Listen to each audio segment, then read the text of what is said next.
The family lawyer had barely finished reading my grandfather's will before my uncle pulled out his own set of documents and told me to get my things out of the cottage by Sunday.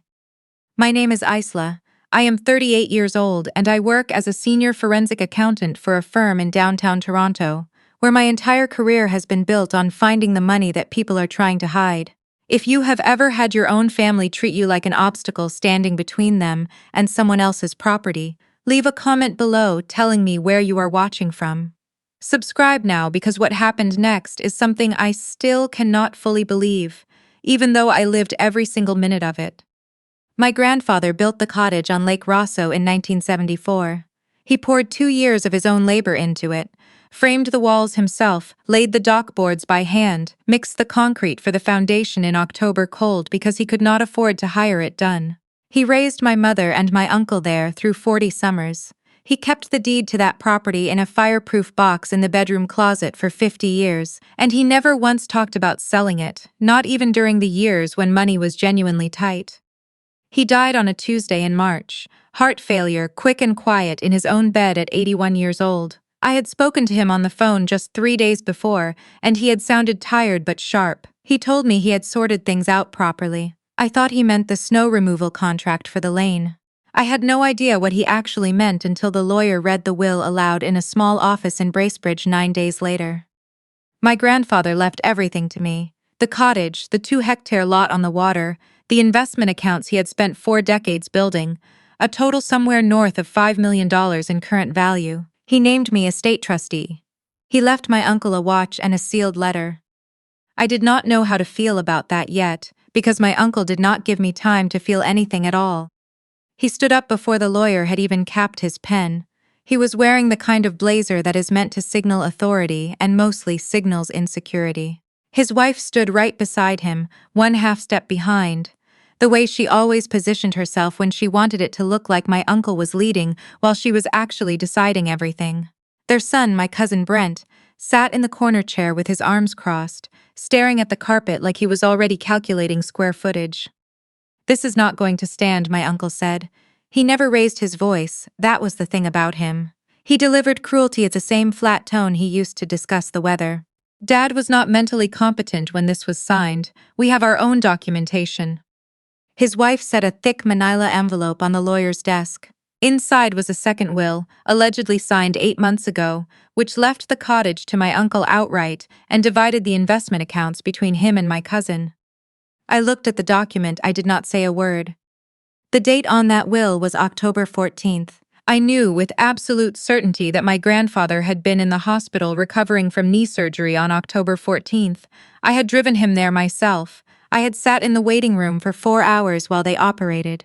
I had driven him home afterward, helped him onto the couch, made him soup from the can because he could not stand long enough to do it himself. That will was a forgery, and they had no idea that I already knew it. I drove back to the cottage alone. First week of March, still cold enough that the lake had a thin skim of ice along the shallows.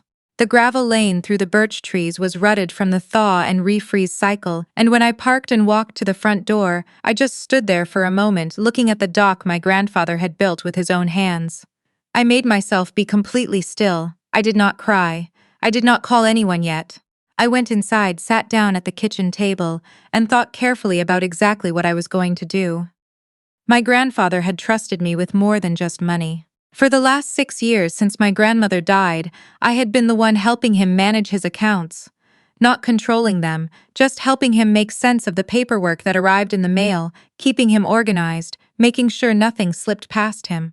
I knew the names of his accounts, the rough balances, the institutions, and I knew his filing system, which lived in a locked 2-drawer cabinet in the back bedroom. The key was taped to the inside of a carved wooden clock my grandmother had bought him in Stratford in 1989.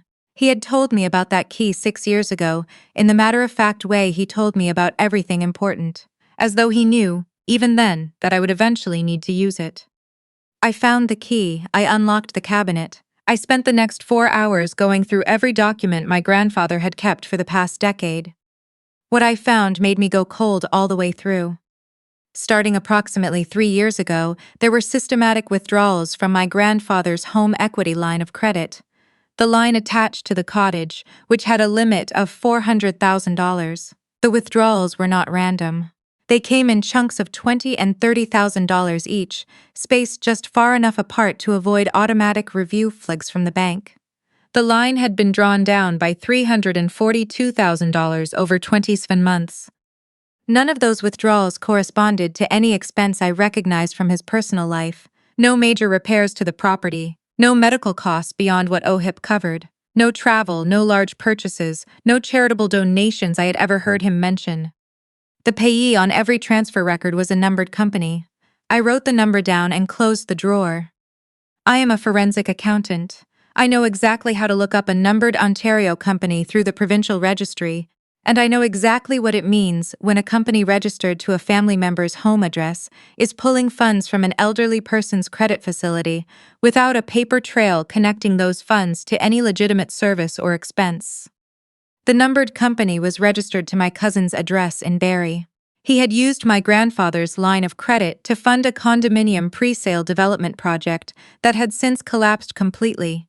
The project had been cancelled after the developer failed to meet the lender's financing requirements, and the pre-sale buyers had received partial refunds from the deposit trust account. But my grandfather's money had not come from a deposit trust. It had come from a home equity line secured against a property he had built with his own hands. There was no record anywhere in that filing cabinet, not a single page, of my grandfather ever authorizing $1 of it. What my cousin had done was not a loan. It was not a gift. Under the Ontario Framework for Elder Financial Abuse, it was unauthorized use of an elderly person's credit facility by a family member with access and opportunity, and it carried serious consequences, both civil and potentially criminal. I sat back in my grandfather's chair and looked at the ceiling for a long time. Then I called my lawyer. Mr. Pelletier was the kind of estate lawyer who spoke in precise, unhurried sentences and never made a promise he was not certain he could keep. I had retained him 2 years earlier when I helped my grandfather update his power of attorney documents, and Mr. Pelletier had met my grandfather twice. When I finished explaining what I had found, there was a pause on the other end of the line. "Send me photographs of everything," he said. "Every page, tonight." I spent 2 more hours photographing every document in that cabinet and uploading them to a secure server. Then I called my sister Maeve. Maeve is 4 years younger than me and has always been, in the language of our family, the easy one, the one who kept the peace, who agreed to things she did not fully believe, who showed up to every Christmas and Easter and summer-long weekend at the cottage without complaint, because complaining cost more than it was worth. Her husband Kofi had been enduring the low-grade condescension of my uncle's household for years, with the particular steadiness of a man who understands that other people's smallness says nothing about him. I told her what I had found. I told her what I suspected. I told her to say nothing to my uncle's family until I said it was time. She was quiet for a moment. "How bad is it?" she asked. "He pulled $342,000 from Grandpa's line of credit," I said. "No authorization, no repayment. The project the money funded is gone." Another silence, then, "What do you need from me?" "Stay close," I said, "and tell Kofi." 3 days later, my uncle arrived at the cottage with his wife, my cousin, and a real estate agent. They did not call first. They parked 2 cars in the gravel lane, came to the front door, and my uncle knocked twice before simply trying the handle. It was locked. He knocked again, longer, with the particular impatience of someone who has already decided the door belongs to them. I opened it. I was wearing my work clothes, gray trousers, a dark blouse, the kind of outfit I wear when I am presenting findings to a client's board of directors. I had made that choice deliberately. I was holding a cup of tea. I did not smile. "We need to talk about the transition," my uncle said, walking past me without being invited. His wife set a folder on the kitchen table and pulled out a comparative market analysis. "Given current Muskoka waterfront prices, a spring listing makes the most sense," she said. "We are looking at a sale timeline of 8 to 12 weeks. I looked at the folder, then I looked at her. "You do not own this property," I said. "That will is going to be overturned," my uncle said. "Dad was 81 and on medication. The court is going to find he lacked testamentary capacity. The will we have is more recent and it is going to take precedence." I set my tea down on the counter. "The will you submitted was signed on October 14th, I said. My grandfather had knee replacement surgery at South Muskoka Memorial on October 14th. I drove him there and back. I have the admission paperwork, the discharge summary, and a photograph I took of him in the recovery room at 2:40 in the afternoon. The photo is time-stamped. Your document is a forgery. The room went very still. My uncle's jaw tightened. You cannot prove anything.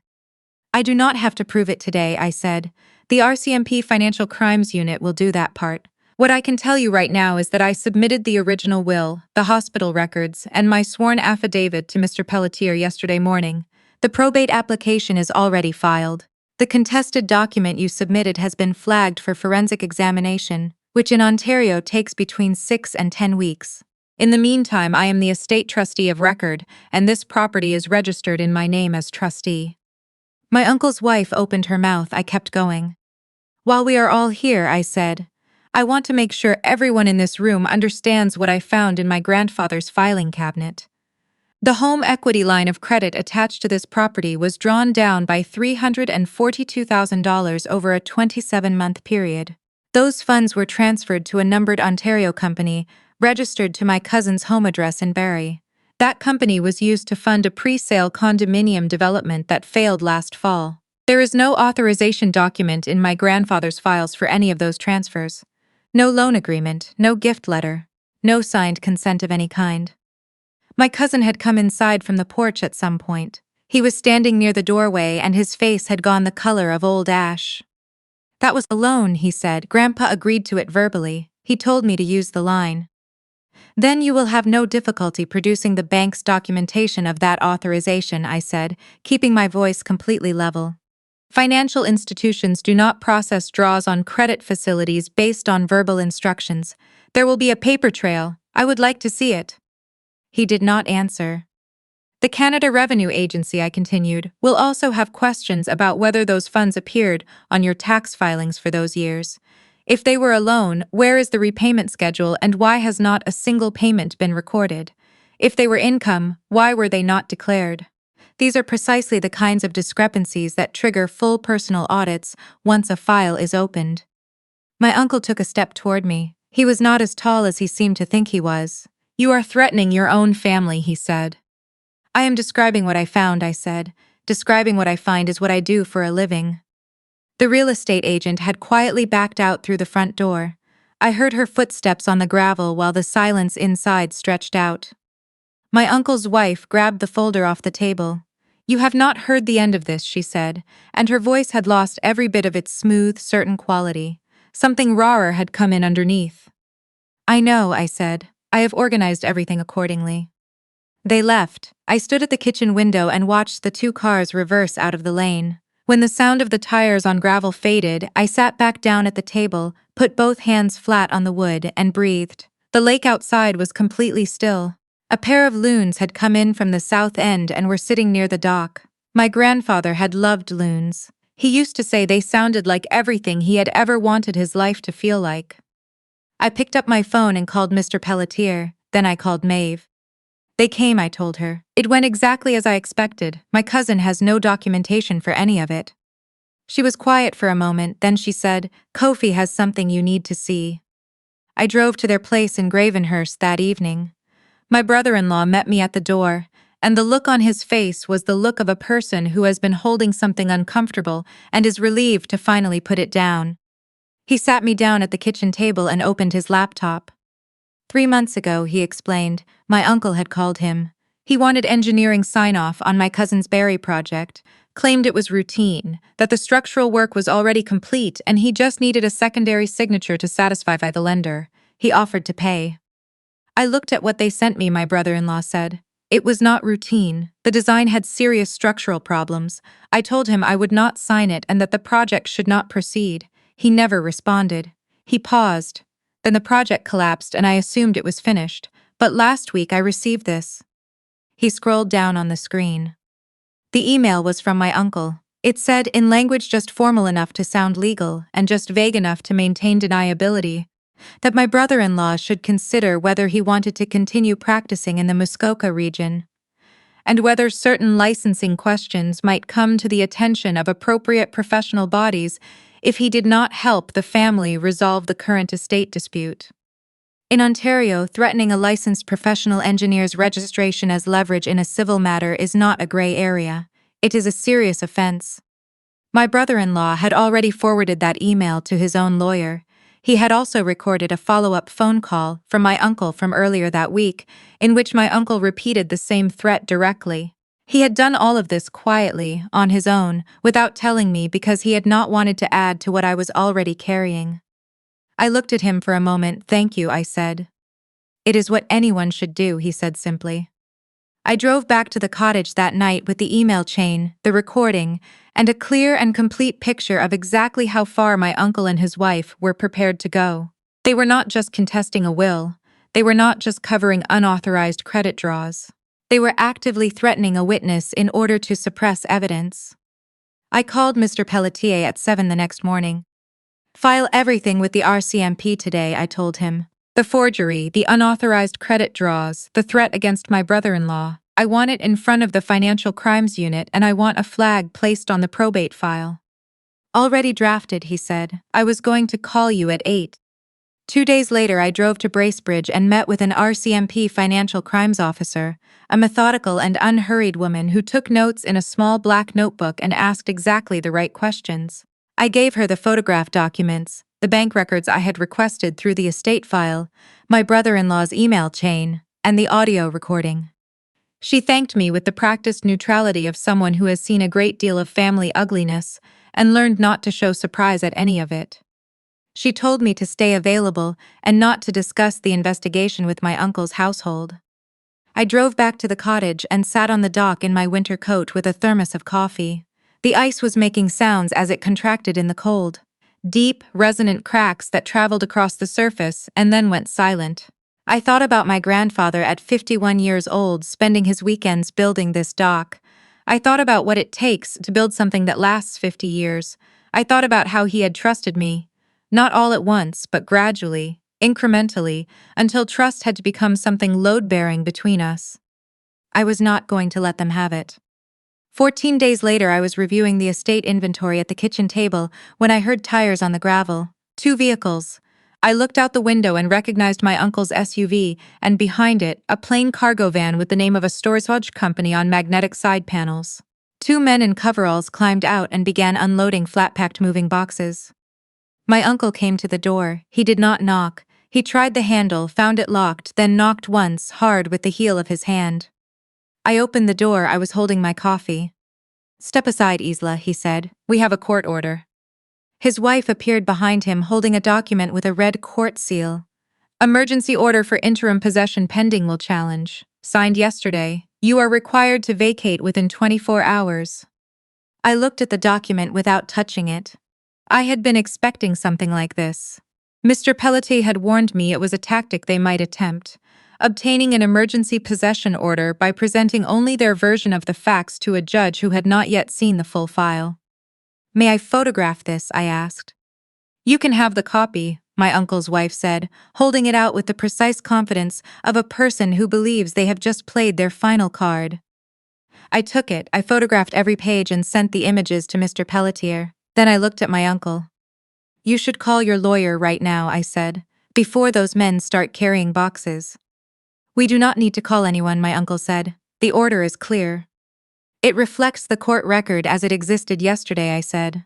"It does not reflect the report the RCMP Financial Crimes Unit filed with the Provincial Probate Court this morning, which includes a request to place this property under estate protection, pending a criminal investigation into unauthorized draws on the home equity credit facility, forgery of a testamentary document, and intimidation of a witness." Mr. Pelletier received confirmation of that filing at 9:47 a.m.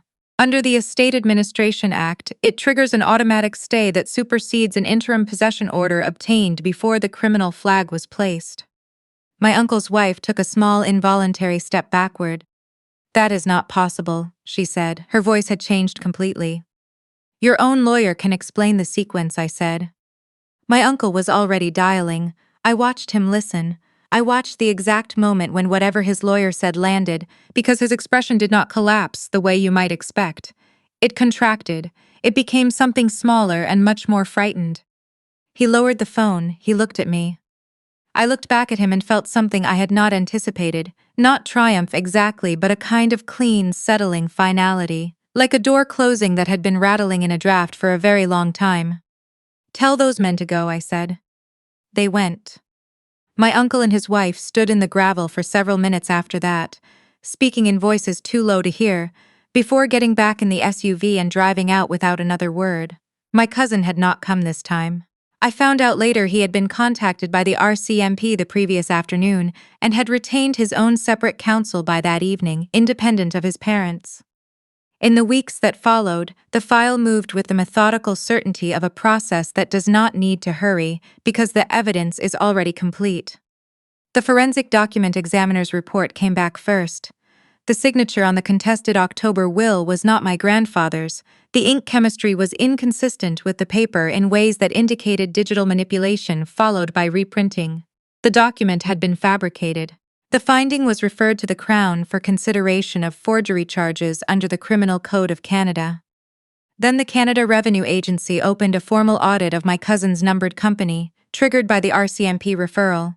Within 6 weeks, the audit expanded to include my uncle's personal returns for the same 3-year period. After the examiner found evidence that a portion of the funds drawn from my grandfather's credit facility had moved through the numbered company into accounts bearing my uncle's name. The CRA does not move quickly, but when it moves with a thoroughness that is very difficult to argue with. My brother-in-law received a formal written apology from my uncle, delivered through counsel, as part of a civil settlement negotiated to prevent an additional complaint from being filed with Professional Engineers Ontario. The letter was 3 paragraphs long. It was without question the most expensive apology I had ever seen anyone be legally required to write. My mother called me the night the forgery finding became official. She had known, in the way people sometimes know things they cannot name, that something was wrong from the start. She had stayed out of it deliberately. Not from cowardice, she explained, but because she understood that inserting herself would only create openings.